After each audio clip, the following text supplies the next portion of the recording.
मनते सुगंध से मनते कर्णभूषणे कुंडल विलते कर्णभूषणे कुंडल विलते संगति वीणाझंकार संगति वीणाझंकार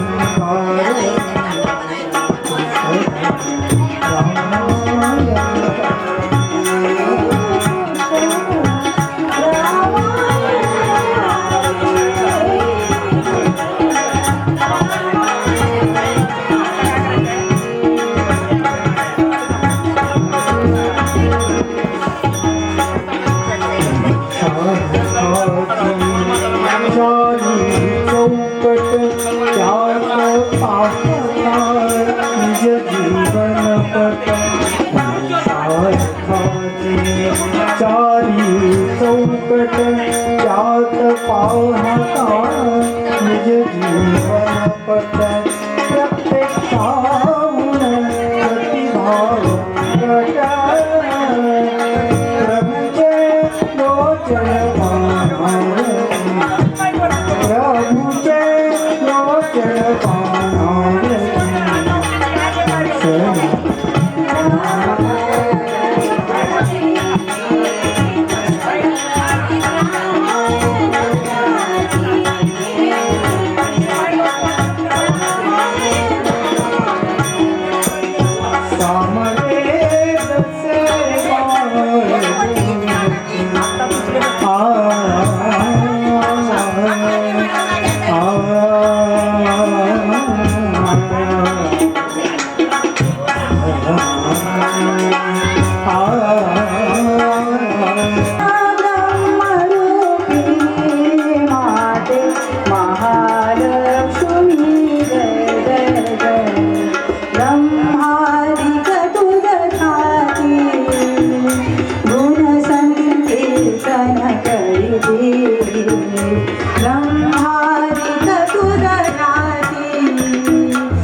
बाई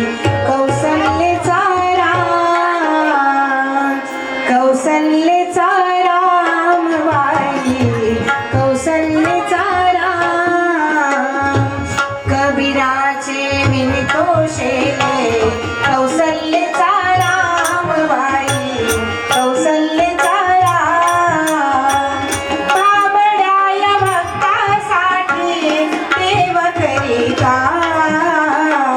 कौसल्यचा रामबाई कौसल्यचा राम कौसल्यचा रामबाई कौसल्यचा राम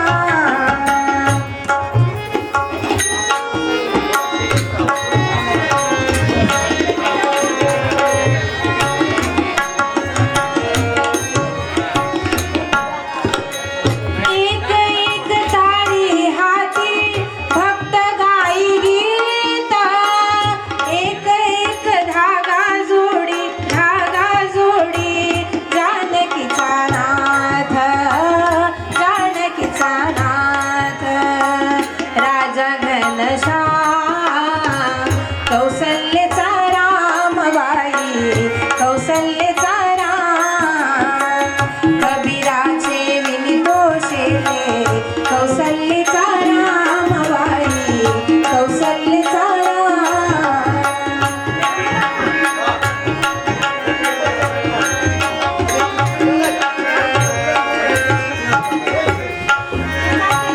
दास राम नामी रंगे राम होई दास एक एक धागा गुंफे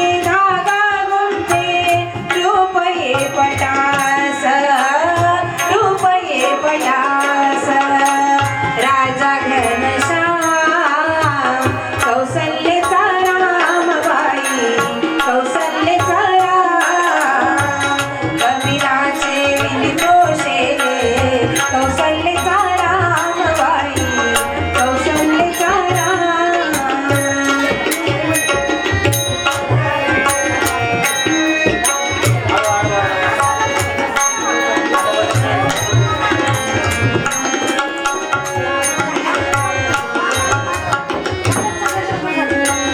विनुनी सर्व झाला शेला पूर्ण होई कामा ठाई शेलावरती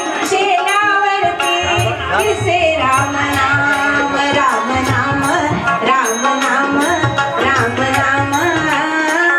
दिसे राम नाम राजा घनश्याम कौसल्यचा रामबाई कौसल्यचा राम कबीराचे विनितोषेले कौसल्यचा रामबाई कौसल्यचा राम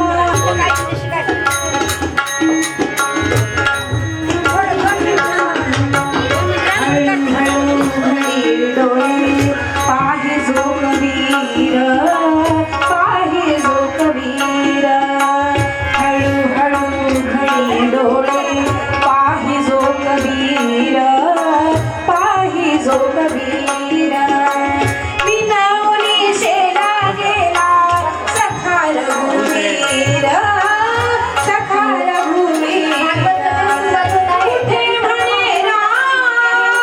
कुठे म्हणे राम कुठे म्हणे राम कौसल्यचा रामबाई कौसल्यचा राम कबीराचे विनितोषेले कौसल्यचा रामबाई कौसल्यचा राम बाबड्याय भक्तासाठी देव करिता कौसल्यचा रामबाई कौसल्यचा राम कौसल्यचा रामबाई कौसल्यचा राम शरण्य त्र्यंबके गौरी नारायणी नमस्तुते नारायणाला वंदन करून आजच्या कथेस आपण सुरुवात करूया.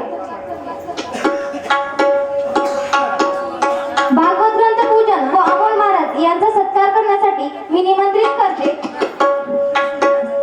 सेलू नगरपालिकेचे माजी नगराध्यक्ष श्री सुरेश कोरडे, सपत्नीक आदरणीय हरिभक्त परायण भागवताचार्य अमोल महाराज नळेगावकर यांचा सत्कार करतील. थोडं सरकार त्यांना सरकार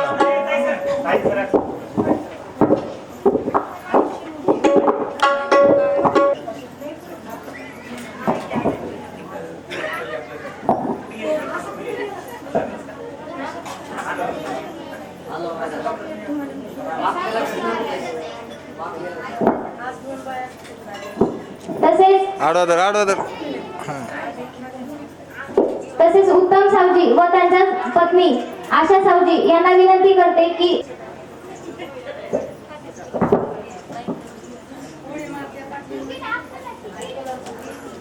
कृष्णाची मजा आहे मग बघा की कोणाला पाणी सुटलं इथूनच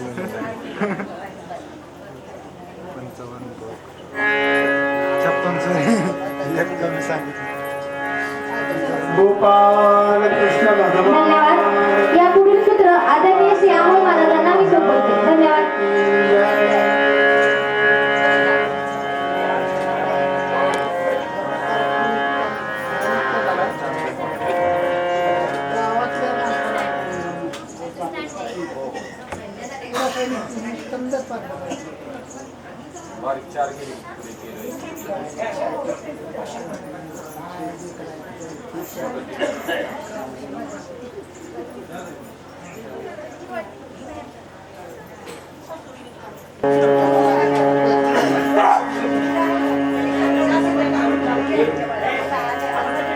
वक्रतुंड महाकाय सूर्यकोटि समप्रभ निर्विघ्नं कुरु मे देव सर्वकार्येषु सर्वदा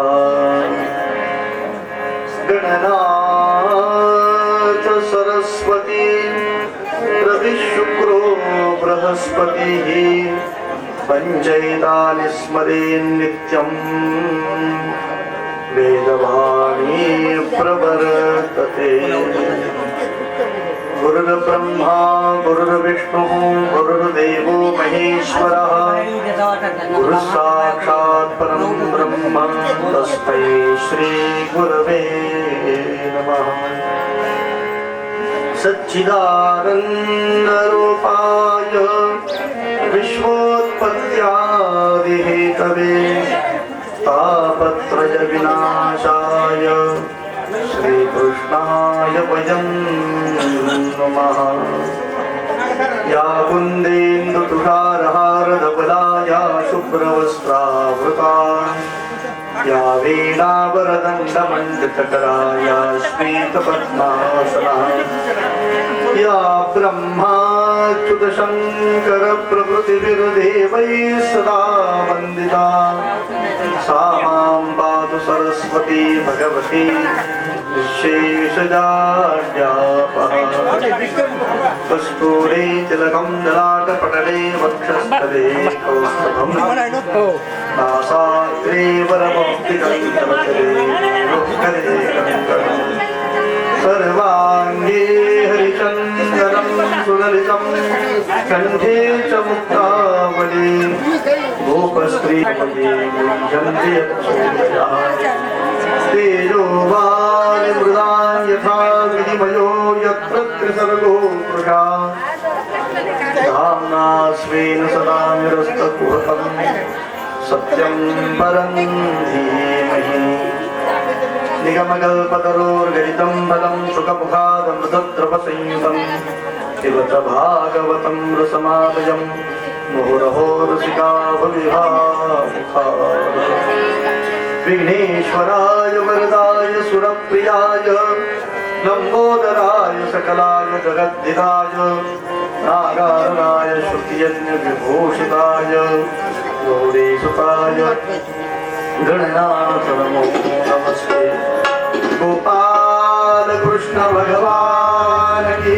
जय शुकाचार्य महाराज की अम्बा माता की जय हरे कृष्णा हरे राम राधे गोविंद हरे राम हरे कृष्णा हरे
वाटायला लागले का बघा.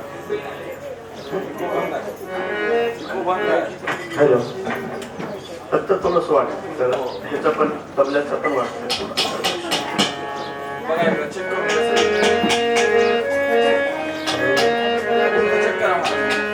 अथो गुरुकुले वासम्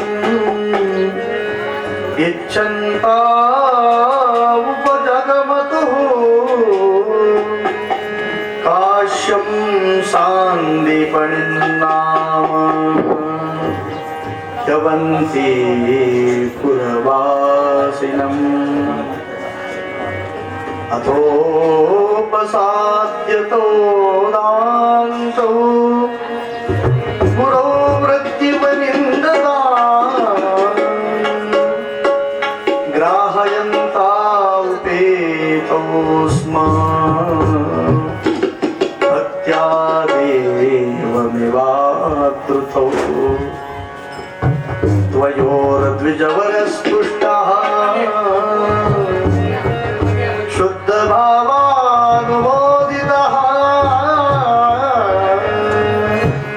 प्रोवाच वेदानखिलान्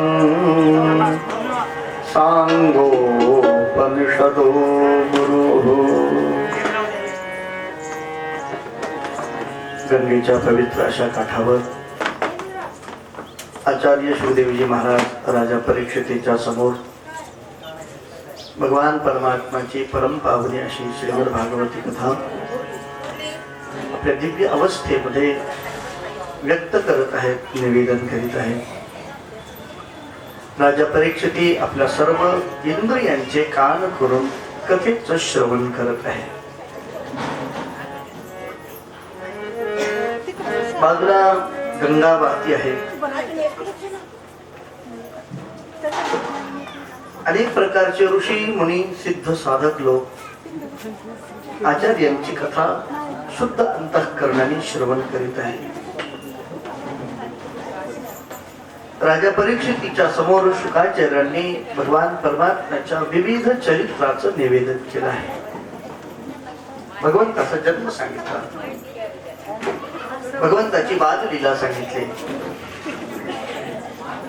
भगवान श्रीकृष्ण परमात्म्याच्या चरित्राची परमोच्च 2 बिंदू शास्त्रकारांनी मानलेले आहेत. परमोच्च बिंदू मानले जातात. सगळ्यात श्रेष्ठ लीला आहे असं म्हणतात. एक आहे रास लीला आणि एक आहे गोपाळ कार्याची लीला. त्या 2 लीलेचं वैशिष्ट्य असं आहे, रास लीलेमध्ये दुसरा पुरुष नाही. रास लीलेमध्ये दुसरे कोणी पुरुष नाही, एक कृष्णच फक्त पुरुष, बाकी सगळे स्त्री आहेत. आणि गोपाळ कार्याच्या लीलेमध्ये कोणतीही स्त्री नाही. उद्या जर तुम्हाला असं वाटलं की गोपाळ काला करायचा तर मग राधा आणि कृष्ण दोघांना नाही जमत. दोघ जण भगवान श्रीकृष्ण परमात्मा आणि गोपाळ. केवळ पुरुषांसाठी केलेली लीला ही गोपाळ कार्याची आहे आणि केवळ स्त्रियांसाठी केलेली लीला ही रासलीला आहे. ही 2 काळ वेगळे आहेत, कशासाठी आहेत याची बद्दलची खूप मोठी मीमांसा आहे, विचार विनिमय आहे. लीला तर आपण ऐकलेले आहेत काल, ज्या कारणाने फारसं काही न सांगता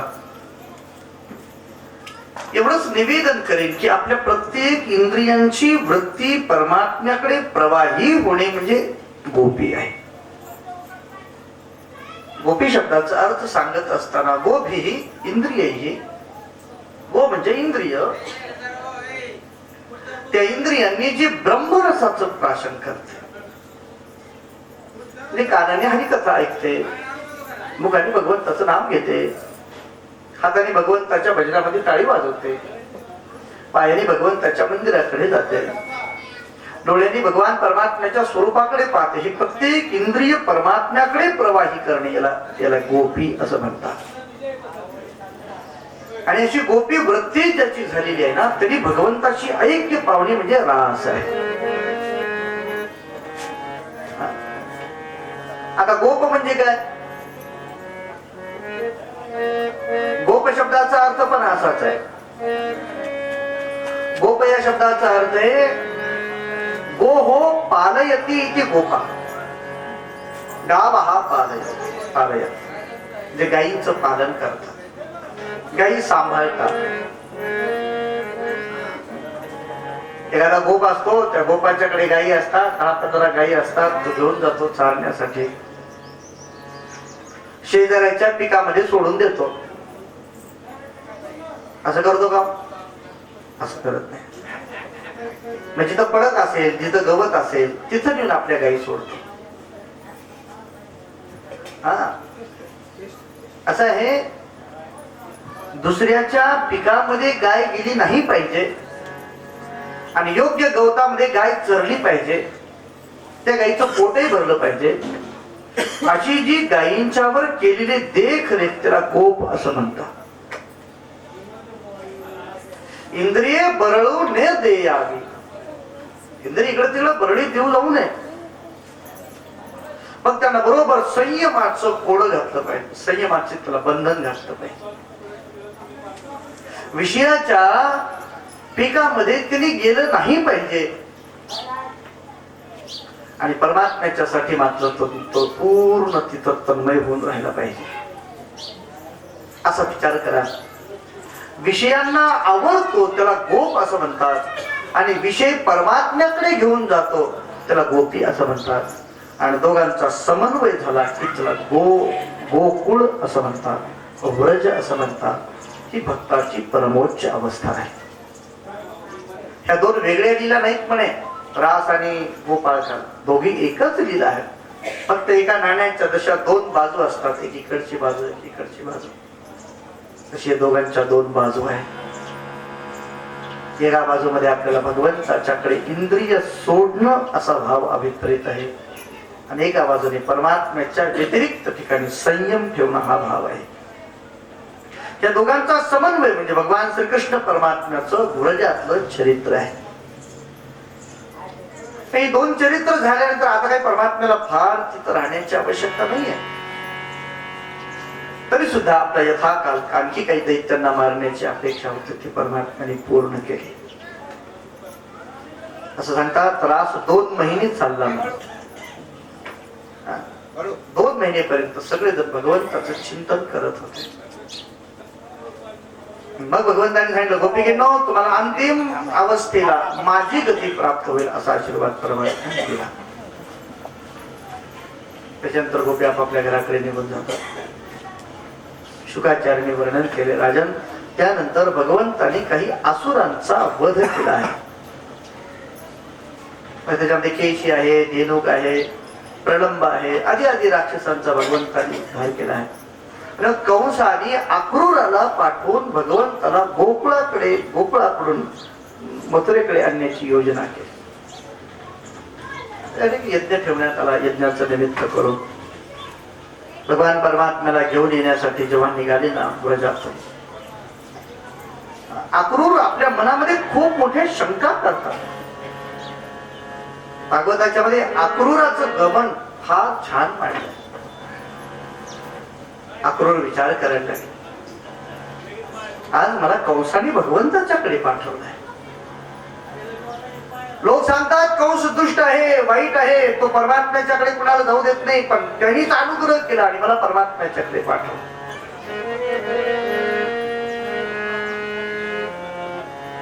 ममाद्य मंगलम नष्टम, माझा सर्व अमंगल नष्ट झालं. आज मी धन्य झालो, आज मी परिपूर्ण झालो. यद्रक्षाम यद्य केशवम, आज मी भगवंताला पाहिलं. कसे दिसत असतील बरं, श्याम सुंदर. रथामध्ये बसला आहे, रथ चालतोय, पण त्याच्या मनामध्ये केवळ विचार आहे की कृष्ण कसे दिसत असतील, कृष्ण काय करत असेल, कृष्ण कसा आपल्या बरोबर येईल, कृष्ण जर नाही म्हणला तर काय करावं. सगळे विचार कृष्णाच्या बद्दल चालू आहे. अस्तमानाच्या वेळेला रथाला, रथामध्ये उतरले अक्रूरांचं स्वागत करण्यात आलं. भगवंताला समजावलं. दुसऱ्या दिवशी परमात्मा निघाले जायला. भगवंताचा झालेला विरह कोण कोण सांगू शकतो?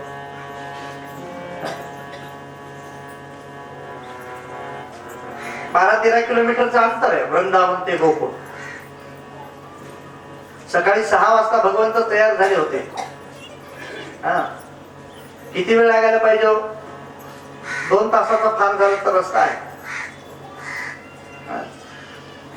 पण भगवान परमात्म्याला जायला 4 वाजले. 6 वाजता भगवान परमात्मा बाहेर पडले होते तर नुसतं घरातून बाहेर पडायला 8 वाजले. आजूबाजूच्या प्रत्येक घरातली गोपिका भगवंताला कडेवर घेत होते, भगवंताला आलिंगन देत होते, रडत होते, कृष्णा कान्हा आता तुझं दर्शन कधी होईल. सगळ्यांचा निरोप घेत घेत भगवान परमात्मा निघाले. काही भगवंताचे गोपाळ होते ते पण बरोबर निघाले परमात्म्याचे. काही नंद बाबांच्या समवयस्क गोप होते ते पण बरोबर निघाले. ते सगळेजण बैलगाड्यामध्ये पुढे पुढे पुढे चालायला लागले. 12 वाजता जाऊन पोहोचले मथुरेमध्ये. भगवान परमात्मा 12-1 वाजता तर कुठं गोकुळातून बाहेर, वृंदावनातून बाहेर पडले. गावाच्या बाहेर गेला. थोडस गाव सोडून पुढे गेल्यानंतर थांबवला. अक्रूर आले. भगवंताने विचारलं का थांबवला? म्हणजे देवा समोर पाहिला. समोर पाहिलं तर अनेक गोपिका अशा रस्त्यावर झोपी गेल्या. देवा जायचं नाही म्हणे. भगवंत म्हटलं असं नाही, मला तर जावंच लागेल.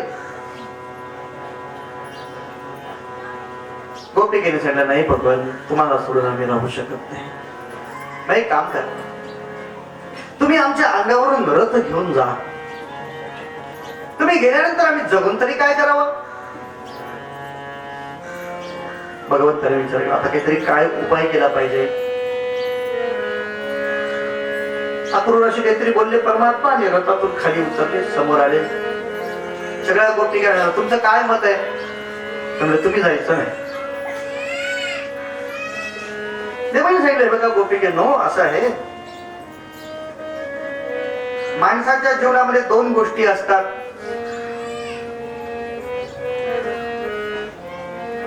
एक असतं कर्तव्य आणि एक असते भावना.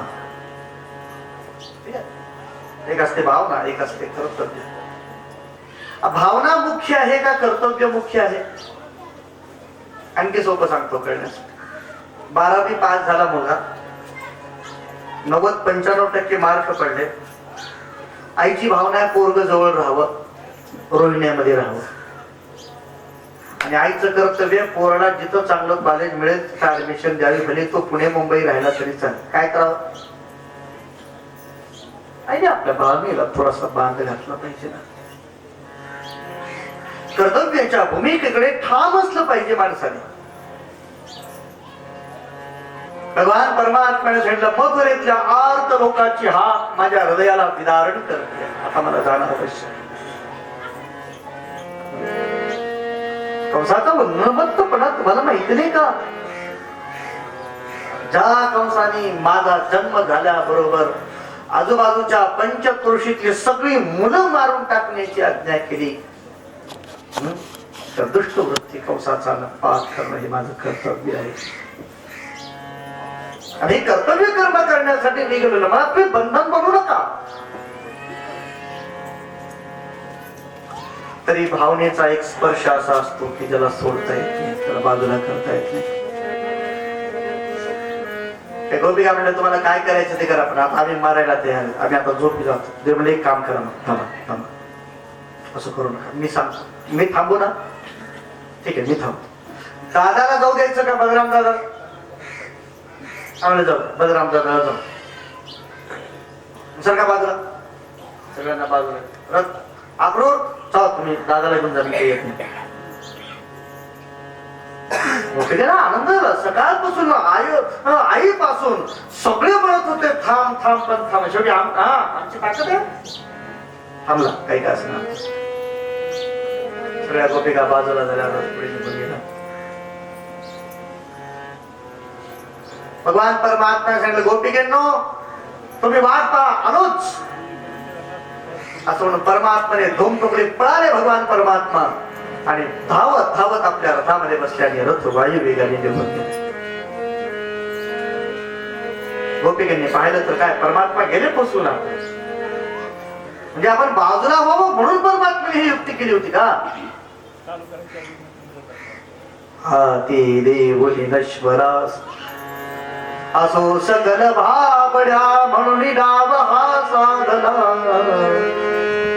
आम्हा पसवनी व्रजा मधुन येत जाता तुला. हे कृष्णा एक अनुभव आम्ही गोळ्या बाबड्या आहोत. आमच्या हे लक्षात यायला नाही तू आम्हाला बाजूला का करत असशील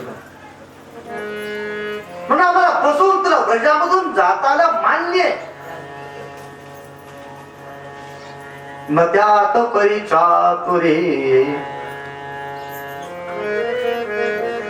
लवही वानसे धाडस. हे बघ तू आम्हाला फसवून असं बाजूला करून रथात जाऊन बसलास वेगाने पळून गेला. ए चतुराई नाहीये तुझ्या याच्यात, धाडस तर नाहीच नाही. आणि तुला जर वाटत असेल ना तू फार धाडसी आहेस, फार हुशार आहे, चतुर आहेस वगैरे वगैरे, हृदातून निघो निजा मग बघू तुझे पौरुष. जर सामर्थ्य असेल तर आमच्या हृदयातून जाऊन दाखव, बस तुला मानतो. का आमच्या परमात्म्यामध्ये आमच्या हृदयामध्ये तुझं जे परमात्मन दिव्य रूप आहे, तत्व आहे, ते मात्र नित्य आमच्या हृदयामध्ये राहील. भगवंताला तिथूनच प्रणाम केला. सगळ्या गोपिका आपल्या घराकडे निघून येतात.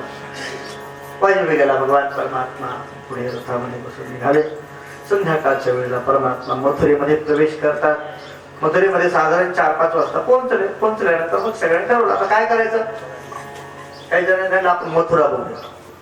भगवान श्रीकृष्ण परमात्म्याचे सगळे मित्र वगैरे होते बरोबर. सगळ्या मित्रांना 5-25 मित्रांना बरोबर घेऊन भगवान परमात्मा पुढे जायला लागले. परमात्माने मथुरेचं दर्शन करायचं ठरवलं. कधी काय होऊ लागलं माहितीये का, गोकुळामध्ये जे पोरं पुढे उभं राहायचे, पुढे पुढे चालायचे कृष्णाचे, काही पोराच्या हातात डब्बे असायचे, काठा डब्बे. कशाला हे डब्बे वगैरे काय आणले नव्हते इथं मथुरेमध्ये. जे पुढे पुढे चालणारी पोरं काय करायला लागली, देवाच्या मागे मागे चालायला. त्यामुळे त्याला काय म्हणजे दररोज तिथं तर पुढे चालतात, मागे मागे का चढायला लागलं. ते त्याला म्हणला कृष्णा इथले बघ ना किती लोक भारी भारीचे कपडे वापरतात, किती श्रीमंत लोक आहेत, तेवढे मोठे मोठे घर आहेत तिकडं. आम्ही फार गरीब आहेत रे म्हणे. आम्हाला हे इथं आम्ही शोभून असे कपडे नाहीत आमच्याकडे.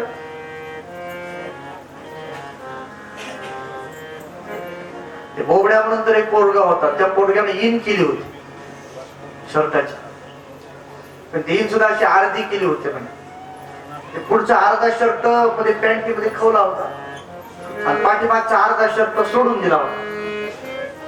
त्यामुळे इन करायची तर नीट तर करणे तर शर्ट बाहेर तरी काढ. त्याने सांगितले कृष्णाला काय सांगू म्हणे, पुढचं शर्ट वासरानं खाल्ले म्हणून त्याला खवले म्हणला. म्हणजे इन बिन काही करण्याचा माझा उद्देश नव्हता. आणि मग खवायचं तर मग पाठीमागचं फक्त पाठीमागची चड्डी फाटली मला ती झाकण्यासाठी म्हणून त्याला मोकळं सोडले. कृष्णाने आम्ही आमची गरीब आहोत, कसं काय लोकांच्या समोर जावं. देवाने काळजी करू नका, चला पुढच्या चौकात तुमची सोय करतो. पुढच्या चौकामध्ये एक धोबी आपल्या जवळ भरपूर कपडे डोक्यावर घेऊन जात असलेला परमात्म्याने पाहिलाय. कुणाचे कपडे आहेत ते, मी कंस महाराजाचा आहे. सरगा बाजूला, तुम्हाला माहितीये का मी महाराजाचा आहे, मोठा व्यक्ती आहे. भगवान परमात्म्याने त्याला जास्त बोलण्याच्या अगोदर एक जोराने मार दिला, मुष्टी प्रहार धडाल करत कोसळला. कृष्णाला सांगितलं अरे म्हणजे एका एवढं बोललं तर लगेच त्याने सांगितलं ह्याला जास्त बोलू देत नाही म्हणे. म्हणजे का बरं, हे आत्ताचा राग नाही म्हणे माझा, गेल्या जन्मातला राग आहे. त्याच्यामुळे मला सीता सोडून द्यावी लागली. त्यावेळेस मारता आलं नाही म्हणजे पहिल्यांदा आता एकदा मोकळं. जेव्हा खाली पडला ना त्याच्या आजूबाजूचे सगळे पळून गेले, सगळे सेवक. त्याला वाचवण्यासाठी तर कोणी आलं नाही, उलट आजूबाजूची प्रजा भगवान परमात्म्याचा जय जयकार करायला लागली. भगवंताने गोपाळा म्हणलं घ्या ते सगळे कपडे, सगळे सोडले. पर पाहिजे मोठे मोठे दोत्र उपरणे वगैरे. पोरं म्हणले कृष्ण हे आमच्या कामाचे नाही. कृष्ण म्हणले का बरं नाही, हे फार मोठे मोठे, आम्ही फार लहान आहोत ना. देव आजूबाजूला बघत होते. तिथे एक दुकान होतं, त्या दुकान होतं कपडे शिवणाऱ्या शिंप्याचं. शिंप्याने पाहिलं देवाची माझ्याकडे दृष्टी पडायला लागली. तिने येऊन मला एक मारायच्या आत मीच तिकडे गेलेलं बरं. ते लगेच आपला सुई दोरा कात्री वगैरे घेतली. तो आला तिथं ते सगळे कपडे व्यवस्थित केले. त्यांना जसे पाहिजे तसे करून त्यांना व्यवस्थित येतील अशा प्रकारे सगळे शिवून दिले. थोडा गेला एक अर्धा तास. पण आता मात्र कृष्ण आणि गोपाळ फार सुंदर दिसायला लागले. आणि मग महाराज पुढे जेव्हा जायला लागले ना, अनेक प्रकारचे गावातले लोक सुद्धा आजूबाजूला चालायला लागले परमात्म्याचा. पुढे जय जयकार करायला लागले. पुढचा एक चौक होता. त्या चौकामध्ये गेल्यानंतर तिथं माळ्याची गल्ली होती. त्या माळ्याच्या चौकामध्ये आल्यावर तर काही चांगले चांगले हार भगवंताच्या गळ्यामध्ये घातले. भगवंताने तिथल्या एका माळ्याला विचारलं, का रे मग इथं श्रीदामा माळी म्हणून राहतो माहितीये कुठं राहतो? सुदामा माळी मला काही माहिती नाही. मोठे अध्यक्ष उपाध्यक्षाला काय गावा बाकी सदस्याच्या ओळखी नाही. तरी लगेच विचारलं का बोल, अरे ते सुदामा माळी कुठं राहतो? एका सांगा हा तिकडच्या ते गल्लीची फार गरीब माणूस येतो. देवाने सांगितलं मला त्याच्या घरी जायचं. तो अध्यक्ष म्हणला, महाराज कशाला उगा तिकडे बारक्या गल्लीत जात बसा, हे माझं घर आहे म्हणलं. थोडा विश्रांती घ्या, चहा दूध वगैरे घ्या, सगळेजण पुढे चला. म्हणले नाही, मला श्रीदामा माळीच्या घरी जायचंय. भगवंताच्या इच्छेच्या पुढे कोण काय पडणार. दोघं चौघजण रस्ता दाखवायला लागले. परमात्मा पुढे जायला लागले. थोडा मोठा रस्ता होता तोही कमी झाला ना. आता तर बोळ लागले. मग तर आता सगळेच जायचं कमी झालं. फक्त 4 गोपाळ भगवान त्या हळूहळू त्या गोळीत मध्ये आले. एक तर पळत पळत गेला पुढे. हे सुदामा तुझ्या घरी भगवान परमात्मा येत आहे. सुदामा माळे म्हणला, काय विनोद करतोस? कुठं परमात्मा, कुठं माझ्यासारखा तुच्छ जीव. असं म्हणत होता. तेवढ्यामध्ये तर गोपाल कृष्ण भगवान की जय, गोपाल कृष्ण भगवान की जय असा ना आवाज ऐकायला. तो चटकन उठून बाहेर आला आणि तिने पाहिलं तर साक्षात भगवान परमात्मा आज माझ्यामध्ये. काय भाव झाला असेल त्याच्या अंतःकरणामध्ये. आज तर माझं फार मोठं भाग आहे. ततसुदाम्नो भवनम मालाकारस्य जगमतुः. भगवान परमात्मा सुदामाच्या घराच्या जवळ आले. सुदामाने परमात्म्याचे हात धरले. पुन्हा आपल्या जवळ आणलं. आपल्या घराच्या पाय धुतले परमात्म्याचे. प्राहन सार्थकम जन्म. हे भगवान आज माझा जन्म सार्थक झाला. पावी पंच कुलम प्रभो. भगवान आज माझं कुल पवित्र झालं, कारण तुम्ही साक्षात माझ्या घरी आला. विठ्ठल तो आला मला भेटण्याला. विठ्ठल तो आला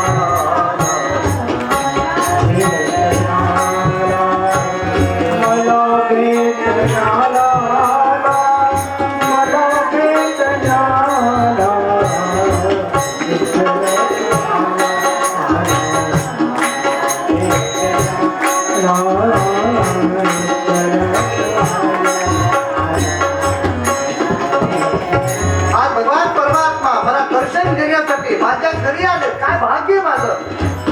त्याच्या मनामध्ये प्रश्न आहे, काय असतील परमात्मा. कारण मी काही दररोज भगवंताचं भजन करत नाही, मी काही पोथी वाचत नाही, मी काही आराधना करत नाही परमात्म्याची. काय असतील बरं. तुळशी माळ घालून कळा कधी नाही कुठले टाळ. तुळशी माळ घालून कळा कधी नाही कुठले टाळ. पंढरीला नाही गेलो, पंढरीला नाही गेलो, तुकोमिया रे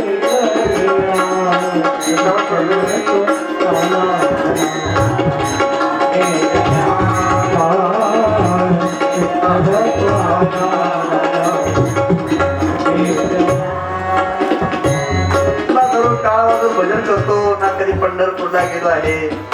आज परमात्मा माझ्या घरी आले. आणखी काय विचार चालू बघा बरं. देवाऱ्यात माझे देव ज्याने केला प्रतिपाळ. देवाऱ्यात माझे देव ज्याने केला प्रतिपाळ. चरणांची जाता रोज दादी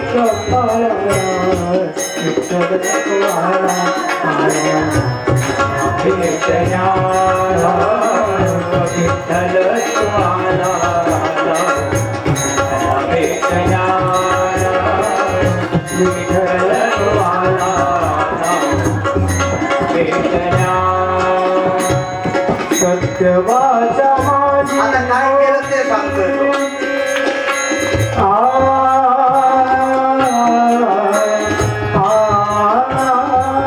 हा माझा नियम होता की मी खरं बोलत होतो.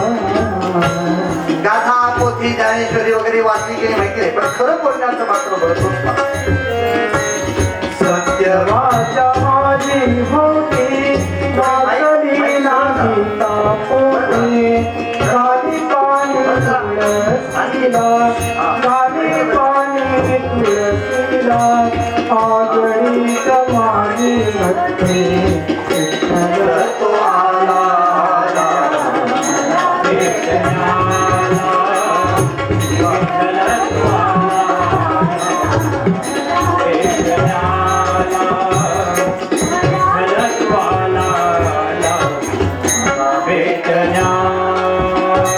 शेवटचं चरण आहे का? शिकवण मनाची ती बंधू भाव सर्वभावूती. शिकवण मनाची हा.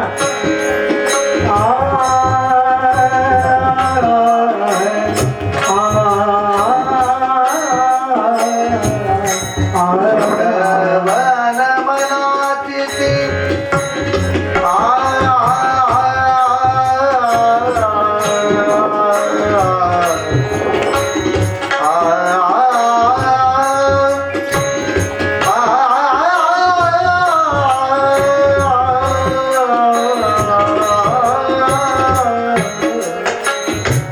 सर्वांच्या होते समभाव असावा हा अंतःकरणाचा भाव आहे.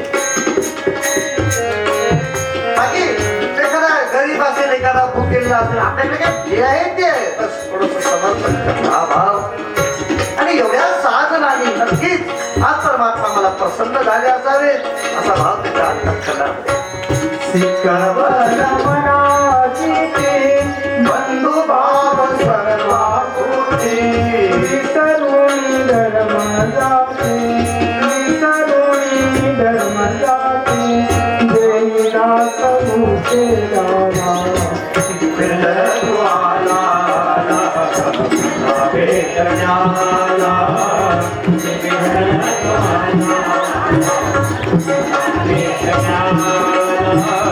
मला भेटणारा काळा मला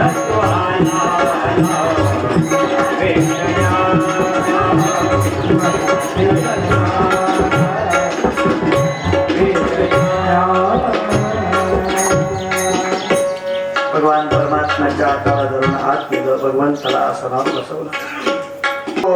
चक्रे भगवंताची पूजा केली, परमात्म्याचे पाय धुतले, परमात्मा सुंदर असा तिलक केला. आता होताच माळी म्हणून त्याच्यामुळे फुलाचे हार होते, त्याच्यातले 2 हार भगवंताला, एक बलराम दादाला एक घातला. सगळे गोपाळ असे माना पुढे करायला लागले, मला एक घाला, मला एक घाला. आणि जेवढे सगळे जर फुलाचे हार सगळ्या गोपाळांना दिले तर धंदा कशावर करायचा? गरीब होता ना, त्याने पटायचं. हा बस मग हात जोडले, हे भगवंत, आज माझं भाग्य, तुम्ही माझ्या घरी आलात, माझी पूजा ग्रहण केला. भगवंताच्या समोर साष्टांग दंडवत घेतला. भगवंत सांगितलं म्हणा, हा चला येऊ का मी आता? हा देव. भगवान परमात्मा उठले. मग परमात्म्याच्या लक्षात आलं की अरे आपण इथं आलोय, आपली पूजा केली, त्याला काहीतरी दिलं पाहिजे ना. भगवंत म्हणले, माग तुला काय पाहिजे? तुला काही नाही, काय काय मागायचं असतं का काही लगेच? नाही नाही, तुला मला द्यायचंय काहीतरी, माग माग काहीतरी माग. तेव्हा मी जे मागेल ते देईल, द्याल? हा देतो ना. सोपी वौरे अचलां भक्त्यं तस्मिन्नेवाखिलात्मनि. त्यांनी सांगितलं, हे भगवान, मला तुमच्या बद्दलची अचल भक्ती द्या. कधी कधी तुमची आराधना करत असताना माझं मन चलबिचल होतं, ते होऊ देऊ नका. स्थिर स्थिरतेने तुमची भक्ती करावी. भगवंत म्हणले वा छान वरदान, आणखी एक मा. बस झालं नाही मान आणखी काही मध्ये बाई काम कर. तद्भक्तेषु च सौहार्दम्. एक काम करा मग, तुमचे जे वैष्णव भक्त आहेत ना त्यांचं आणि माझं सख्य भाव हा दुसरा वरदान. वैष्णवाची संगत प्राप्त देवदेवा. हाय वरछान. आणखी एक पा आणखी एक काम. भूतेषु च दयां परां. सर्व जीव मात्रांच्या बद्दल माझ्या अंतःकरणामध्ये दया उत्पन्न व्हावी असा वर द्या. भगवंताने विचार केला 100 जरी वर माग म्हणले ना तरी असंच काहीतरी मागत राहणार. देवले आता तुझ्या मनासारखं मिळालं, आता माझ्या मनावर काही द्यायचं देऊ.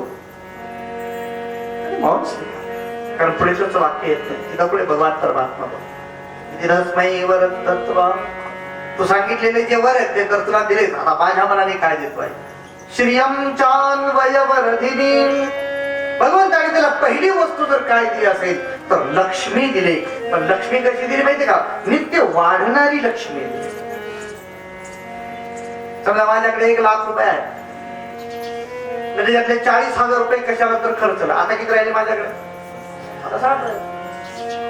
पण त्याला आधी अशी लक्ष्मी दिली, 1 लाख रुपये दिले, त्याच्यातले 40,000 रुपये जर खर्चले तर आणखी 80,000 त्याला मिळणार. नित्य वृद्धंगत होणारी लक्ष्मी दिली म्हणजे जा. ठीक आहे. पुन्हा देवाने विचार केला, लक्ष्मी दिली हो, पण रात्री चोर येऊन मारायला लागले तर बल पाहिजे की नाही. बलम. परमात्म्याने दुसरं त्याला वरदान दिलं, बल प्राप्त होईल. पैसा पण भरपूर मिळाला, बल पण आहे, पण दुसऱ्या दिवशी हार्टचा अटॅक आला. आता ते म्हणजे नाही, त्याच्यातरी आयुष्य पाहिजे याला पूर्ण आयु हो. पैसा तर भरपूर मिळाला, बलही प्राप्त झालं, आयुष्यही भरपूर मिळालं, पण गावात लोक जर मानत नसतील तर मग काय उपयोग. यशः. आणखी एक वरदान दिलं परमात्म्याने. चल याच्याबरोबर तुला उत्तम यश देतो, कीर्ती देतो, तुला सगळ्या गावात खूप मोठं महत्व प्राप्त होईल, ऐश्वर्य प्राप्त होईल. चला आता चालू. असं भगवंताने म्हणल्याबरोबर पेंद्याने देवाचं उपकरण असं थोडं ओढलं आणि त्याला काय रे काय झालं. तेव्हा तुला द्यायचं काही काही गोष्टी कळत नाही. तेव्हा तुला काय झालं, हे एवढं सगळं दिलास त्याला, तो काय धंदा करतो, तो फुलं विकतो. तो विकतो फुलं, पण दिसायला कसं आहे, दिसायला थोडा असा तसाच. मग त्याला फुलासारखं सुंदर तर कर, फुलापेक्षा जास्त राहील. अरे हा बरं झालं आठवण करून दिवस. थँक्यू. हा थँक्यू. परमात्म्याने शेवटचा वर दिला कांतिम. तेव्हा सुंदर शरीर कांती दिली आणि मग परमात्मा तिथून निघून गेले. तिथून भगवान परमात्मा जेव्हा आले तेव्हा पुन्हा महामार्गावर आले. पुन्हा महामार्गावर चालू मथुरेतले महामार्ग, आजूबाजूला मोठी बाजारपेठ, 2-2, 4-4 मजली घरं. सगळं ऐश्वर्य बघत त्या लेकरांचे तर डोळे तिपून जायला लागले. काय मोठं, आम्ही ऐकत होतो फक्त मथुरेचा बाजार, पण आज प्रत्यक्ष बघायला भेटला. हळूहळू असे जात होते, तेवढ्यामध्ये परमात्म्याने पाहिलं समोरून एक स्त्री येत होते. 3 ठिकाणी वाकडे होते, पण लगबगीनं चाललेले होते.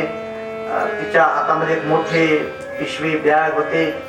मग भगवान परमात्म्याने थोडासा रस्ता इकडून बाजूला जात होते, तरी परमात्मा थोडेसे तिच्या समोर आहे. कोण आहे तू, कुठं चाललीस. दास्यास्म्यहं सुंदर कंस संमता त्रिवक्र नामा जनुलेप करमणे.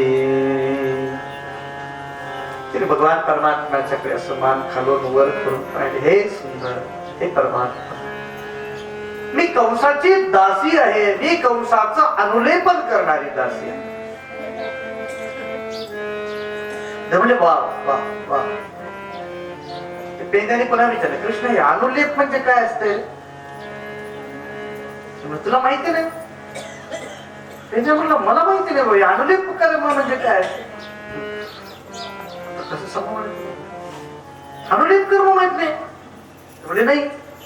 आणि ब्युटी पार्लर चालवते ही बाई कशात टेन्शन घ्यायला हो अच्छा अच्छा ब्युटी पार्लर चालवतो बर बर बर बर हे जागे हे तिथं सगळं ते प्रसाधन काय काय ते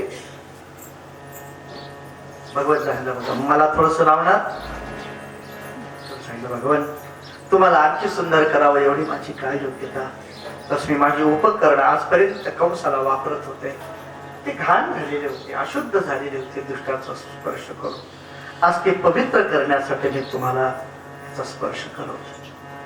भगवंताला सुंदर तरी करण्याचा काही प्रयत्न मी काय लावलं आपल्याला कळत नाही काही लावलं समजा थोडस गोपी चंदन असं छान काढून छान नाम ओढला त्याच्यामध्ये एक टिकला दिला गोपी चंदनाचा त्याच्यावर थोडस भर बुक्का लावला आणखी काही काही कानाला वगैरे असे काही टिकले वगैरे दिले. ते पोर म्हणायला लागले काकू आम्हालाही थोडस हा ठीक आहे बाबा इकडे ते सगळ्यात ते थोडं काम काहीतरी इकडं तिकडं भगवान परमात्माने वस्त्र तर छानच होती परमात्म्याची पण ते त्याला थोडस काही गड्या वगैरे घालून त्याचा व्यवस्थित निर्या तयार करून ते असं छान तयार करून दिल्या. गोपाळांचे पण ठीक ठीक केले सगळे वस्त्र वगैरे आम्ही हा ठीक आहे आता सगळेजण छान आहे. भगवान परमात्म्याने पाहिलं वा काय सुंदर केलं असतं आम्हाला सगळ्यांना. अशी कल्पना होती आमची की मथुरेतले सगळे वाईट असावेत पण नाही सगळे खूप चांगले आहेत फक्त राजा वाईट आहे बस एवढाच फरक आहे. काही काळजी करू वाकड्या म्हणून एक पोरग होत तर थोडस जवळ आलं देवा म्हणे का ते ब्रह्मदेव नावाचं जे कुणी तर देव आहे म्हणे की ते मोठा देव आहे तो ब्रह्मदेव ते थोडं डोक्याला कमीच आहे काम होतं का ग एवढं सुंदर करते सगळ्याला तिला एवढं कुरूप केलंय तिने काही कळत नाही बघ. देव म्हणजे थांब थांब थांब थांब तुला माहित नसेल तर ते ब्रह्मदेव माझच पोर आहे. हा समजा एखाद्या पोराने तुमच्या घराची कशाची तर काच फोडली काहीतरी तोडफोड केली पोराने भरून द्यायची का त्याच्या बापानं भरून द्यावं लागलं ते म्हणजे मी त्याचा बाप आहे तिच्याकडून झालेली पोराकडून झालेली चूक आहे ठीक आहे मी दुरुस्त करून देतो. भगवंताने तिच्या पायावर आपला पाय ठेवला तिच्या हनुटीला तर असा झटका तिच्यावरून सरळ प्रभू प्रबल उत्तमा सुंदर आणि ती सरळ झाली. याच्यासाठी नाही केलं परमात्म्याने असं मग एवढं सुंदर सजवलं भगवान परमात्मा लागलं तेव्हा काय छान दिसायला लागलंय असं वाटायला लागलंय की छान फोटो काढून स्टेटसला ठेवून द्यावे. मोबाईल नाही माझ्याकडे काय जाऊ द्या म्हणा फार सुंदर दिसतात तुम्ही. देवाला विचारलं काय रे ते छान दिसायला त्याच्यामध्ये वा खूप छान दिसायला लागलं. कृष्ण म्हणले असं आहे बघा तुम्ही खूप चांगले नटलात आणि जर आरशात जर बघितलं तर काही उपयोग आहे का. आरसा तर पाहिजे ना एक काम कर पर्स मध्ये असं ना आरसा तुझं तुम्ही बघितलं इकडं तिकडं ना देवा काय आरसाच विसरला नाही. कंसाच्या राजमहालात भरपूर आरसे आहेत म्हणून काही दररोज गरज पडते असं काही नाही म्हणून काही दररोज आरसा आणला नाही राहिलाय त्यांचं आता काय करायचं ते म्हणजे आता आरशामध्ये बघितल्याशिवाय तर समाधान नाही ना. इकडे तिकडे दुकानात कुठं आहे का बघितलं परमात्मा त्या दुकानात तर कुठे एवढे आरशाचे दुकान भगवान परमात्मा विचार केला बा आरशाचा शोध कुठं घ्यावा. भगवान परमात्माने काय केलं माहिती का तिच्या पायावर आपला पाय दिला तिच्या हानोटीला धरून असं सरळ केलं तिचा चेहरा आणि भगवंताचा चेहरा एकदम समोरासमोर आले. तिच्या डोळ्यामध्ये ज्या भूगोळामध्ये जे दिसतं की नाही त्याच्यामध्ये परमात्म्याने आपला चेहरा पाहिला. आपला चेहरा पाहण्यासाठी भगवंताने तिला सरळ केलं. काय झालं म्हणजे याच्यासाठी नाही केलं परमात्म्याने सरळ. हे कुब्जा दासी आहे ना ही म्हणजे कंसाची प्रजा आहे. ती 3 ठिकाणी वाकडी एक पायामध्ये वाकडी आहे दुसरी कमरेमध्ये वाकडी तिसरी मानेमध्ये वाकडी. पायामध्ये वाकडी का स्वातंत्र्य नाही. मानेमध्ये वाकडी का कर्जाच्या बोजामध्ये वाकून गेली ती.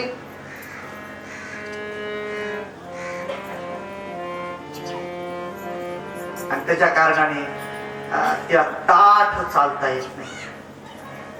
जिला पारतंत्र्याचं बंधन आहे जिच्यावर कर्जाचा खूप मोठा डोंगर आहे तिला ताठ मानेनं कसं चालता येईल. भगवान परमात्मा याच्यासाठी मी काही उपाय सांगतो ते करा. पहिली गोष्ट माझ्यासारखं चालायला शिका.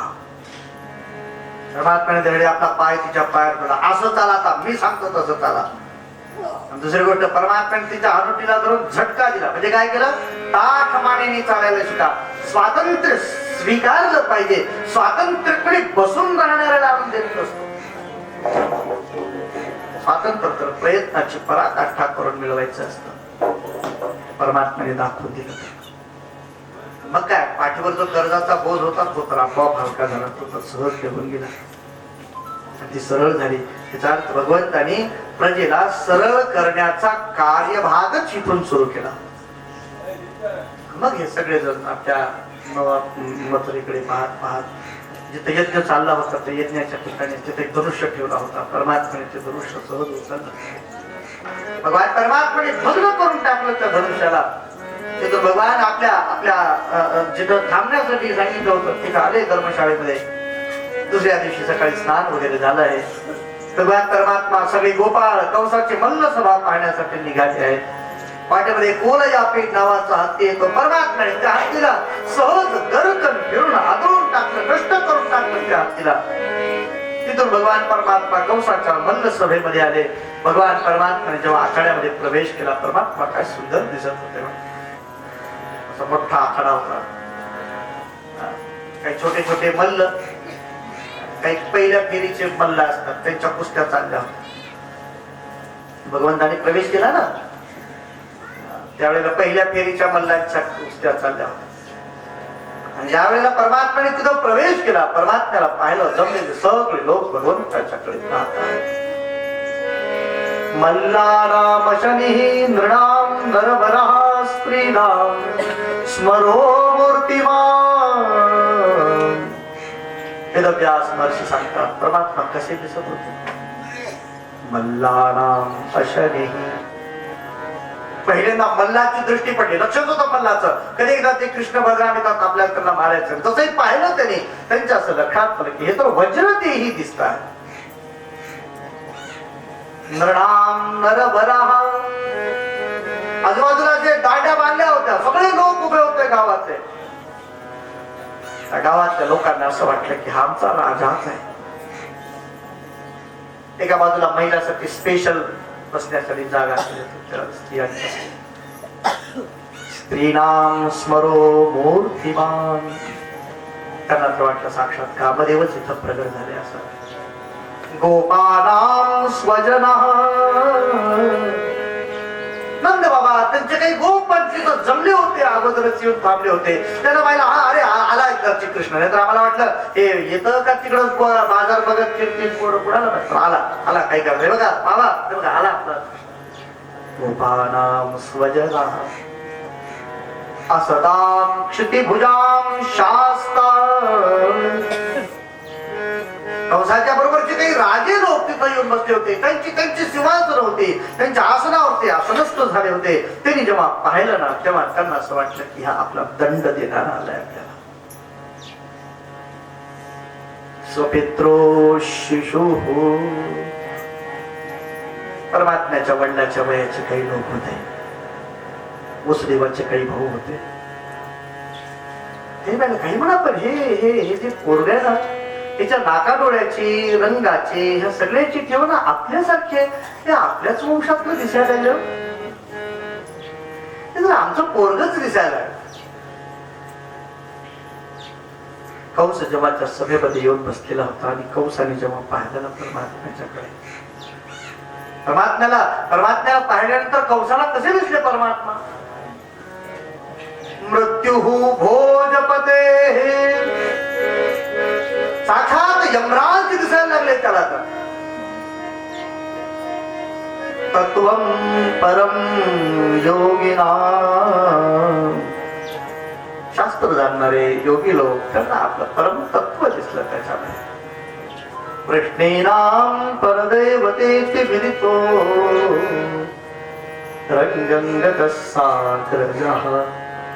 प्रश्नी कुळातल्या लोकांनी तर ओळखला, हा आमचा मनुष्य आहे. याचा ओळख नाही आमची, पण हे नक्की ही आमच्याच घरातला, आमच्याच वंशातला हा मुलगा असला पाहिजे. हे काय माहिती, अलीकडे सेल्फी नावाचं प्रकरण निघाले की नाही. इकडून एकदा इकडून एकदा इकडून एकदा असं वरून खालून.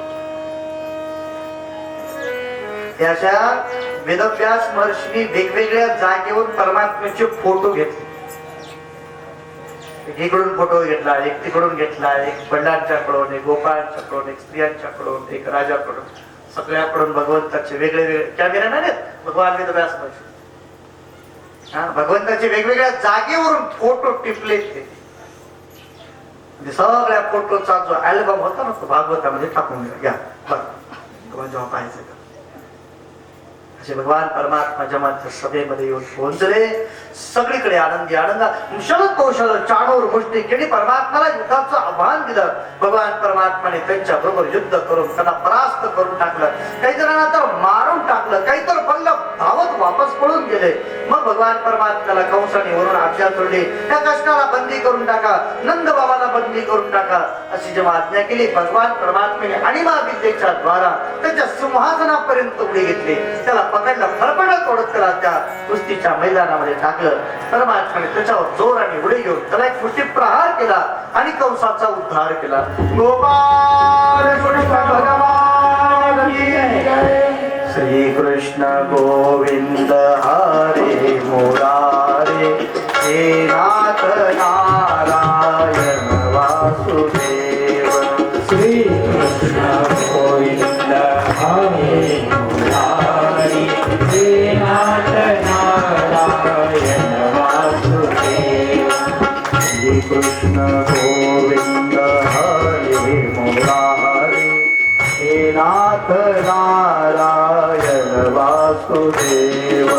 श्री कृष्ण गोविंद हरे मुरारी हे नाथ नारायण वासुदेव. हे नाथ नारायण वासुदेव. सगळ्यांनी परमात्म्याचा जय जयकार केला. सगळ्यांनी उचललं परमात्म्याला सिंहासनावर नेऊन बसवण्याचं. ते म्हणजे थांबा थांबा थांबा थांबा थांबा, मला सिंहासनावर बसता येत नाही. का बरं बसता येत नाही? कारण नियम आहे, यदुवंशाच्या कुणालाही सिंहासनावर बसण्याचा अधिकार नाही. कारण ययाती महाराजांनी शाप दिलेला आहे.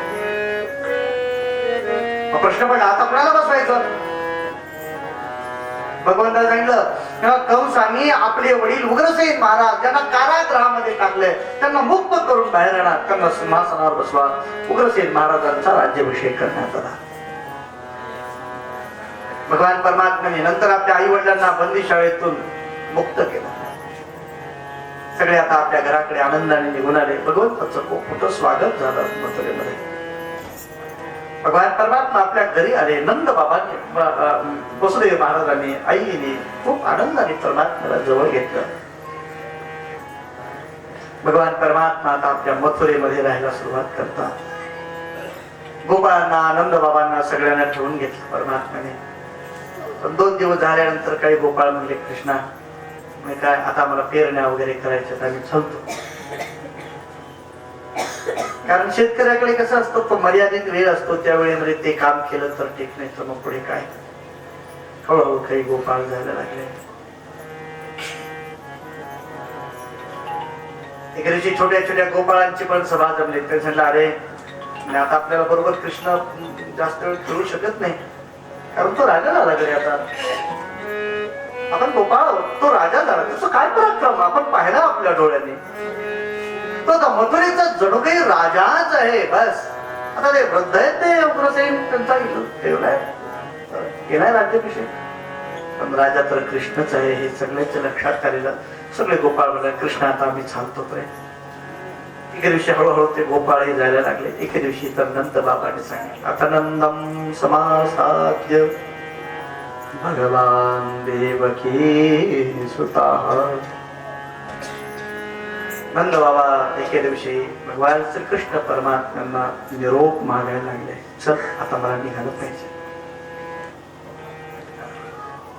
भगवंताने म्हणले बाबा थांबा ना 2 दिवस. 2 दिवस बाबांना ठेवून पुन्हा बाबा होता कृष्णा आता आज जायला पाहिजे. बाबांनी सांगितलं आज मला निघायचंय. कृष्णाने सांगितलं बाबा आजचा दिवस फक्त थांब. पुन्हा 1 दिवस थांबले. आता निघाले जायला. देव म्हणजे आता काय करावं. तेवढ्यामध्ये वसुदेवाने सांगितलं अरे मित्र थांब ना आजचा दिवस. माझ्यासाठी पुन्हा एक दिवस. पण एके दिवशी नंदबाबा असे तावा तावा नेला, आज मला गेलंच पाहिजे. म्हणजे कसं काय, फोन आला होता आणि हिच्या मोबाईल मध्ये थोडा बॅलन्स केला, मिस कॉल दिला होता. मिस कॉल कसं काय तुम्हाला कळाल? तुझ्या काळामध्ये पण असायचं मिस कॉल. म्हणजे काय असतं माहितीये का, एखाद्याची मिस कॉल करणं माहिती का, आठवण करून द्यायला नाही का. जुन्या काळामध्ये असं म्हणलं जायचं, एखाद्याला जर समजा असं बोलता बोलता काही ते उचकी जर लागले तर म्हणायचे कोणीतरी आठवण केलेलं आहे. महिषाचं नाव घेतलं, कमी झालं नाही त्यांनी केलं नसलं, मग ह्याचे नाव घेतलं. सकाळी मला उचकी लागली नंद बाबा म्हणजे, मी सगळ्याची नावं घेतले पण काही कमी झाली नाही. मग यशोदीने आठवण केली असेल म्हणल्या बरोबर थांबली, हा तिनेच आठवण केली, आता मला निघायला पाहिजे. भगवान परमात्म्याने गाढ आलिंगन दिलं, बाबा तुम्ही आमच्यावर फार मोठा स्नेह केला. पितर्ज्वाभ्याम स्निग्धाभ्याम पोषितो पालितो भृशम पित्रोरभ्यर्थिका प्रीती. बाबा तुम्ही आमचं फार लालन पालन केला. भगवंताचं फार छान वाक्य. परमात्मा सांगतात, आमच्या आई वडिलांनी जेवढं प्रेम केलं असतं ना त्याच्यापेक्षा जास्त प्रेम तुम्ही आमच्यावर केला. भगवान आज आज मला तुमचं हे दूर जाणं मला दुःख देत आहे. यात यूयं व्रजन्तात वयं च स्नेह दुःखिता. बाबा म्हणजे ठीक आहे पण आता माझं काम कर. मी काय कधी कधी तू ये व्रजामध्ये आम्हाला दर्शन दे, तेवढंच आम्हाला तुला बघायला मिळेल, आम्हाला भेटायला मिळेल, आमची आठवण ठेव. असं बोलता बोलता बाबाच्या डोळ्यातून अश्रू यायला लागले. भगवान परमात्म्याचे तर अश्रू थांबतच नव्हते. मोठ्या मोठ्या प्रयत्नाने बांध घातला आणि बाबा जायला निघाले. त्यांच्या गाडीमध्ये रथामध्ये बसले. काही भेट वस्तू वगैरे दिल्या होत्या वसुदेवाने, त्या सगळ्या आपल्या बरोबर घेतल्या. बाबाचे आकृती दूर दूर जाईपर्यंत भगवान एकटक पाहत होते. शांत राहिले परमात्मा. हळूहळू बाबा निघून गेले. काही 2-3 दिवस 8-15 दिवस निघून गेले. अनेक दिवशी घरामध्ये थोडीशी तयारी चालली होती. झाड लोट चाललं होतं, सगळे आवरावरी चालली होती. की बाहेरचं जे पलंग होता ना तिथं सगळे जण बसे, त्याच्यावर एक भगवा वस्त्र वगैरे असं टाकून देवाच्या लक्षात आलं कोणीतरी साधू महात्मा आपल्या घरी येत असला पाहिजे. भगवंतांनी विचारलं कोण येणार? गर्गाचार्य. कोण गर्गाचार्य? ते आपले आजचे गुरु आहेत. आमच्या यदुकुलाचे ते गुरु आहेत, ते गर्गाचार्य आज येत आहेत. भगवंताला आनंद झाला. गर्गाचार्यांचं आगमन झालं. भगवंताने त्यांना प्रणाम केला. गर्गाचार्याने सांगितलं वसुदेव आता तुमच्या मुलाला 11 वर्ष पूर्ण झाले, आता याचा उपनयन संस्कार केला पाहिजे. त्याने वेदशास्त्राचं अध्ययन करायला गेलं पाहिजे. गुरूंच्या आज्ञेप्रमाणे त्यांचं उपनयन करण्यात आलं आणि मग त्यांना घेऊन गर्गाचार्य आपल्या आश्रमामध्ये निघून गेले. मग गर्गाचार्याने सांगितलं की आता तुम्हाला माझ्याकडे राहायचं नाही, आता तुम्ही उज्जैनला जा, तिथं सांदीपनी नावाचे ऋषी आहेत, तुम्ही त्यांच्याकडे अध्ययन करा. भगवंतांनी गर्गाचार्यांना प्रणाम केला आणि गुरूंच्याकडे उज्जैनकडे जाण्यासाठी अधो गुरुकुले वासम इच्छन्तामुपजगमतुः काश्यं सांदीपनिन्ना ह्यवन्ति पुरवासिनम्. गर्गाचार्यांनी आचार्यांच्या सांगण्याप्रमाणे उज्जैन मध्ये आपल्या सांदीपनी ऋषींच्या आश्रमामध्ये प्रवेश करतात भगवान परमात्मा. गर्गाचार्यांच्याकडे आल्यानंतर सांदीपनींच्याकडे आल्यानंतर त्यांची सेवा केली. त्यांच्या घरामध्ये काही लाकडाच्या मुळ्या आणून ठेवल्या. शास्त्राची आज्ञा जशी आहे त्याप्रमाणे सगळ्या प्रकारचे नियम करत ते आले. गर्गाच्या संदीपनीने त्यांना मोठ्या प्रेमाने आपल्या आश्रमात घेतलं. आता त्यांचा विद्याभ्यास सुरू झाला. अहोरात्र 64 दिवस म्हणजे 64 दिवस परमात्मा गुरुकुलामध्ये राहिले.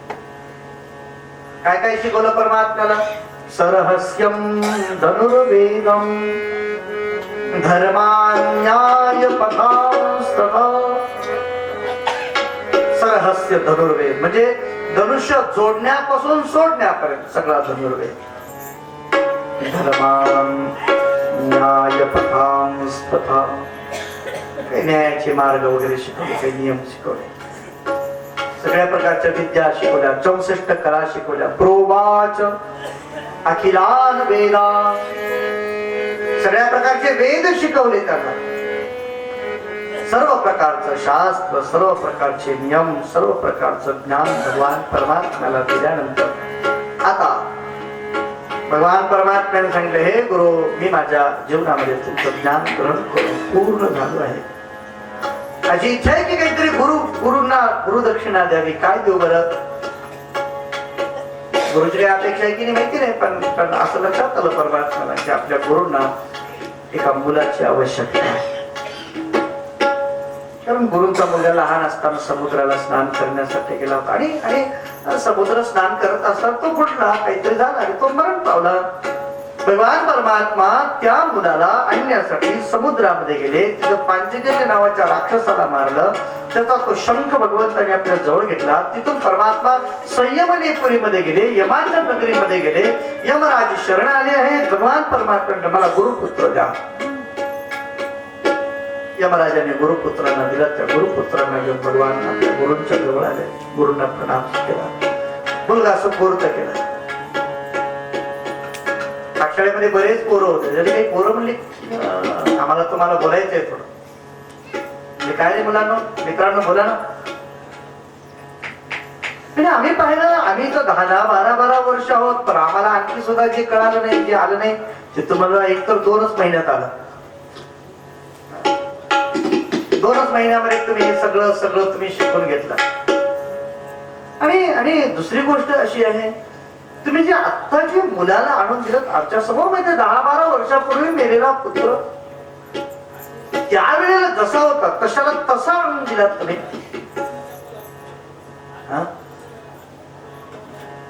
खरं सांगा म्हणत तुम्ही कोण? भगवान परमात्म्यासाठी कधी भगवान आहे. नंतर मला शिकण्याची आवश्यकता नाही. गुरूंनी सांगितलं की बस ती मला येऊन जात. का? कारण मी भगवान आहे. पण तुम्ही जर भगवान आहात तर मग एका माणसाकडे येऊन हे शिकण्याचं नाटक कशासाठी करता? भगवान परमात्मा सांगतात नाही असं आहे, या जगतामध्ये 2 तत्व श्रेष्ठ आहेत. एक आहे परमात्म तत्व आणि एक आहे गुरु तत्व. दोन्ही पेक्षा लहान कोण आणि मोठा कोण हे ह्याचा तर्क शहाण्या माणसाने करू नये. पण तुम्हाला खरं सांगू का, भगवत तत्वाचं दर्शन करून देणारं गुरु तत्व असल्या कारणाने गुरु तत्व महत्वपूर्ण आहे जीवाचं. गोंदवलेकर महाराजांनी एखादा प्रश्न विचारला, महाराज गुरु कशासाठी पाहिजे? ते म्हणले जाऊ दे, गुरु कशासाठी पाहिजे जाऊ दे, सोडू दे. तुझा दुसरा प्रश्न विचारतो, आई कशासाठी पाहिजे? आई कशासाठी पाहिजे? अहो आईमुळे तर आपण या जगामध्ये आलो, आपल्याला हे सगळं म्हणजे बस बस बस बस मला एवढंच पाहिजे. आईमुळे तू जगात आलास ना. आता इथून त्या परमात्म्याच्याकडे जर जायचं असेल तर त्याच्यासाठी रस्ता म्हणजे गुरु आहे. मित्रांनो, जोपर्यंत गुरु तत्व आपल्यावर कृपा करत नाही तोपर्यंत भगवत तत्वाचं दर्शन होत नाही. हे गुरु तत्व म्हणजे काय माहितीये? नागबाबांचे शब्द आहे.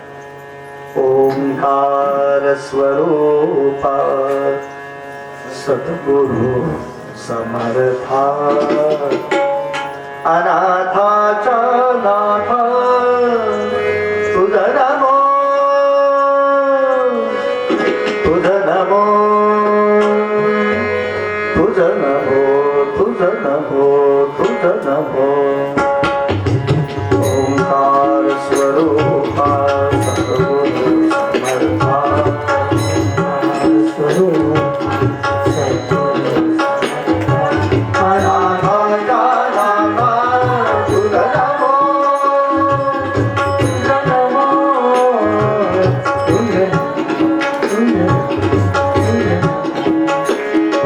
नमो माय बाबा गुरु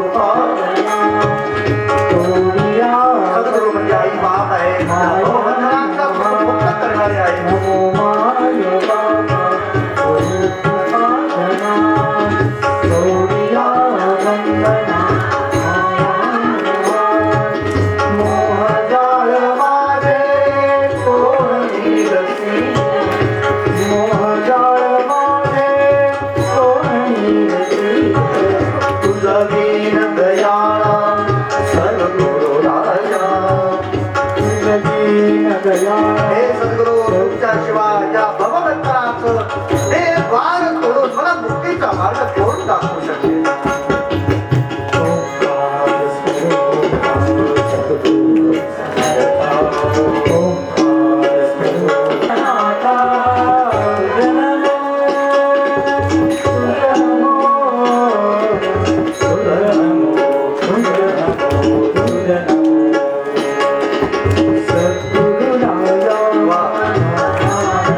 माझे सद्गुरु आनंदाचे समुद्र आहे, त्रैलोक्याचे आधार.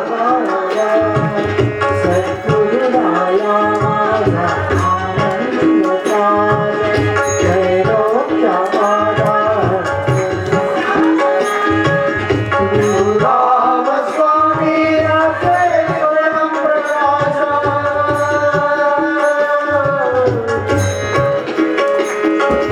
गुरुराव स्वामी राखे स्वयं प्रकाश.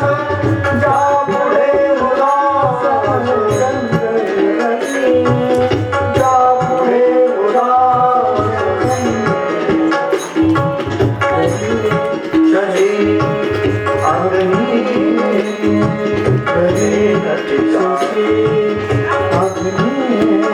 त्याचं तेज रवी शशी अग्नी सुद्धा समजू शकत नाही.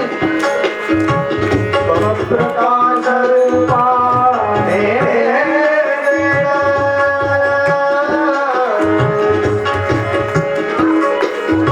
स्वप्रकाश रूपा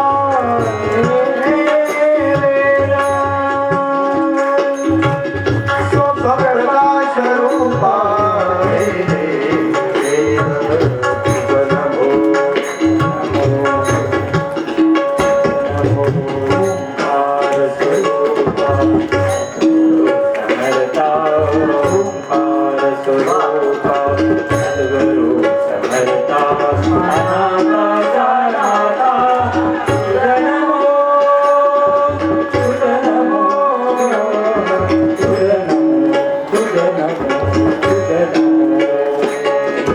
एका जनार्दनी गुरु परब्रह्मा.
साक्षात परब्रह्म.